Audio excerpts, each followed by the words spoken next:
instance, spermatogenesis, and the term for egg production is oogenesis, is the fact that in sperm, you start out with a cell.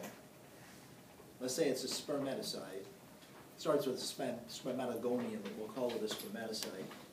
And you can end up with 4 sperm, each with 23 chromosomes.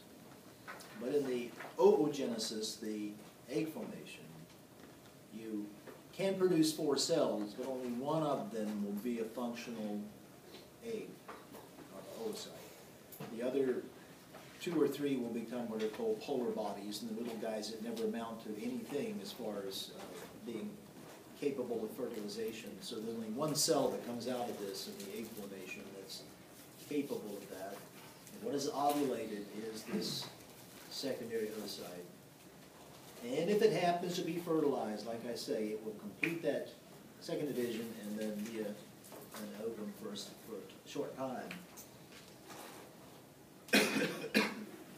What moves the egg along in the oviduct once it's the oviduct or uterine tube once it is picked up?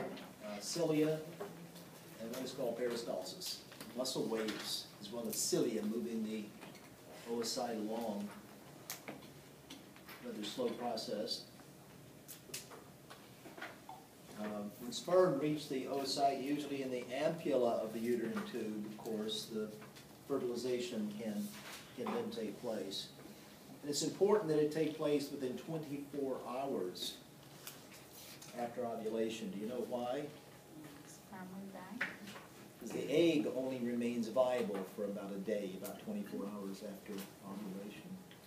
If the sperm happen to reach it when it's viable, then fertilization can occur.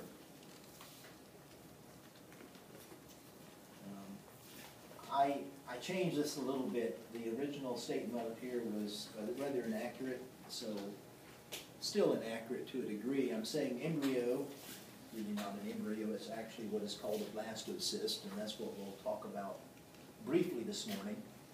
This will reach the uterus in about 4 to 5 days, depending, after the ovulation occurs. And by this time, of course, conception has occurred, this thing has undergone some cell divisions and they produce this hollow. Sorry, that's me. You? Mm-hmm. Thought it was me for a minute here. Put this over here. It looked funny trailing this wire along here too.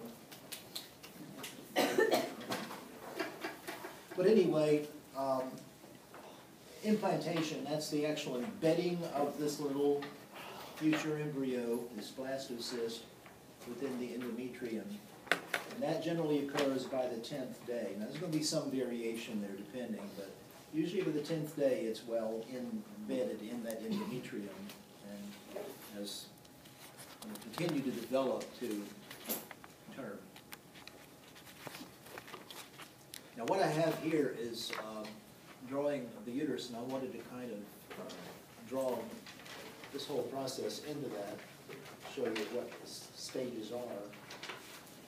Looking at this, let's see if I can get my pen to draw right here.